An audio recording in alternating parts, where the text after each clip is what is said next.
Let's bring in Bill Reiter. He's a terrific writer.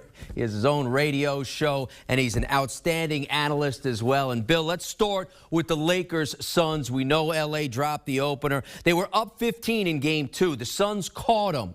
And then the Lakers' two stars took them to the finish line. LeBron and Anthony Davis combined for 57 points. Your impressions and how they finished? Yeah, you're right. And by the way, give the Suns credit for fighting. That is a great basketball team. But I think, Jim, there's two takeaways, and they involve two superstars. One, and Anthony Davis called himself out after that Game 1 loss. He had to show up, and he did in a big way. Defensively, a big block at the end. Offensively, I mean, he was dominant throughout the game. And the other is Chris Paul. I mean, this is a Suns team that is deep.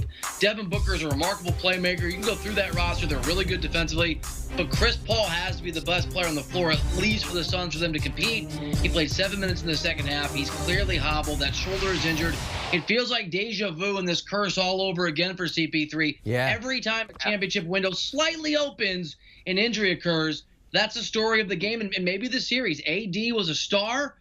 Paul wasn't available, not in a real way, and I think that's a big part of the reasons the Lakers tied this thing up at 1-1. Yeah, great point. You can harken back to that Rockets Golden State Warriors series where Paul was the best player in that series through 5 games, missed the last 2, and Golden State wound up winning that series.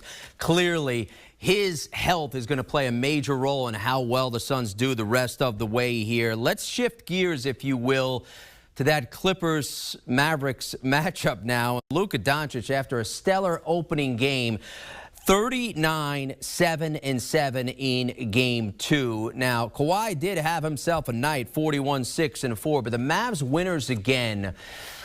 What can they do to change the momentum in this series and kind of slow Luka Doncic? Yeah, I mean, I guess two things. Go back in time and not be foolish enough to intentionally put Luka Doncic on your radar in the first round. But barring a time machine, let's play some defense. I mean, if you look at this game, you watch the game, you get into the box score, you look at the stats, this is a Clippers team that had a pretty good night offensively. I mean, Paul George was excellent. You brought up Kawhi Leonard, hit the over in the first half. Points in the paint, fast break points, second chance points. They had a really good night across the board. It was the defense for the Clippers, and the Clippers, at least in the regular season, Jim, had the, 8th best defensive rating in the NBA. They allowed this team that they played against to shoot almost 60% from the field, hit 53% of their three-point shots. I mean, it wasn't just Luka who was a star, though he was. Tim Hardaway Jr. looked like and played like an all-star. The Clippers were great offensively, and they're a great offensive team.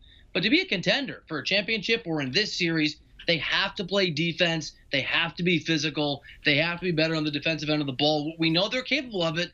They didn't do it tonight, and they, as Eric Spoelstra would say, let go of the rope on that end. They're not going to beat this team, let alone the teams that follow in the playoffs if they advance. You know, it's interesting, Bill, because they have some good defenders on their team, including Kawhi Leonard. You saw various strong defensive players switch off on Luka, but he still got off on this game. Is he just too good of an offensive player to stymie, if you will?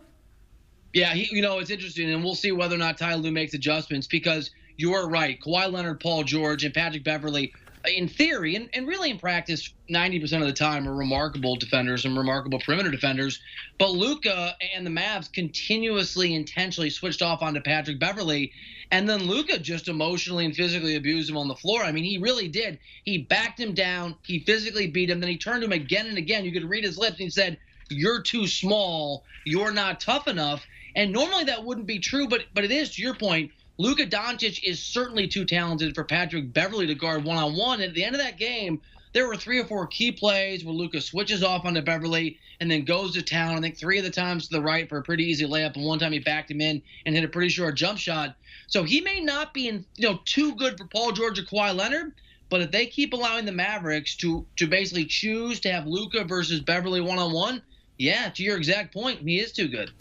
Over in the East, the Nets run away from the Celtics from start to finish. Their big three had 61 combined. Joe Harris hit 7 threes, had a career playoff high 25. You know, it was interesting.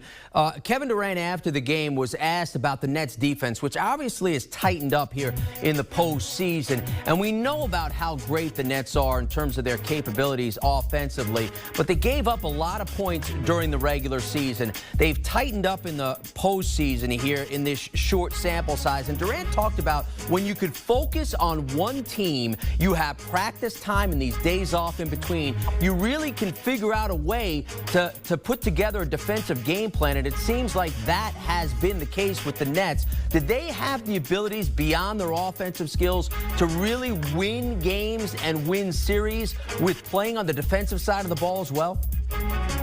Well, Peyton me is skeptical. Maybe. I mean, we'll see whether or not they can do it. I think it's easier when it's the Boston Celtics, to be honest with you. There's no Jaylen Brown. Jason Tatum's great, but that's one guy. They're going to beat this Celtics team, and I think they're going to beat them handily. They might be able to do that, and they're kind of like the Kansas City Chiefs. I think that's the comp, right, to the NFL. The Chiefs didn't have to be a great defense to win a Super Bowl. Just don't be abysmal. The Nets don't have to be amazing. They don't have to be a top 10 defense. Just be middle of the road. If they can do that against Milwaukee, against Philly, yeah, they can win an NBA championship. Can they do that? Maybe, but I think it remains to be seen. They got to outscore teams overall, you're right? and they have plenty of offensive firepower. He's CBS analyst Bill Reiter. Bill, we appreciate the insight. Want a sports network that delivers everything that matters about the game? The highlights, the picks, the instant analysis. No yelling, no fake debates, no politics. Hit the subscribe button and never miss a moment.